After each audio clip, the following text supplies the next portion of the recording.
आसामच्या लुमडिंग विभागात सैरांग नवी दिल्ली राजधानी एक्सप्रेसला आज शनिवारी हत्तीच्या कळपाला धडक बसून मोठा अपघात घडला।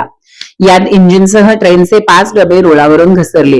यात अनेक हत्तींचा मृत्यू झाला असल्याची माहिती वन विभागाने दिली आहे। सुदैवाने कोणताही प्रवासी जखमी झाला नाही। या घटनेमुळे अप्पर आसाम आणि ईशान्य भारतातील रेल्वे सेवा विस्कळीत झाली आहे। रेल्वेकडून बचाव व दुरुस्तीचे काम युद्धपातळीवर सुरू आहे। ही रेल्वे दुर्घटना ईशान्य सीमांत रेल्वेच्या लुमडिंग विभागातील जमुनामुख कामपूर विभागात घडली। शनिवारी सकाळी राजधानी एक्सप्रेस जंगली हत्तींच्या कळपाशी धडकल्यानंतर ट्रेन रुळावरून घसरली। अपघात स्थळ गुवाहाटीपासून सुमारे 126 किलोमीटर अंतरावर आहे।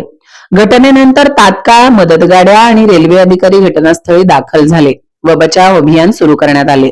डबे रुळावरून घसरल्याने आणि अपघातस्थळी अडथळे निर्माण झाल्याने रेल्वे सेवा प्रभावित झाली आहे। एनडीटीबीच्या अहवालानुसार प्रभावित डब्यातील प्रवाशांना तात्पुरते इतर डब्यातील उपलब्ध रिकाम्या बर्थवर बसवण्यात येणार आहे। गुवाहाटी येथे पोहोचल्यानंतर ट्रेनमध्ये अतिरिक्त डबे जोडण्यात येतील, जेणेकरून सर्व प्रवाशांना आसन व्यवस्था मिळेल आणि त्यानंतर ट्रेन पुढील प्रवासासाठी रवाना करण्यात येणार आहे। या अपघातात लोकोमोटिव्ह आणि 5 डबे रुळावरून घसरले, पण कोणताही प्रवासी मृत्युमुखी पडलेला नाही किंवा जखमी झालेला नाही। लोको पायलटने तात्काळ आपत्कालीन ब्रेक लावून ट्रेन थांबवली। दुरुस्तीचे काम पूर्ण करण्यात आले असून कोणतीही मानवी हानी झालेली नाही।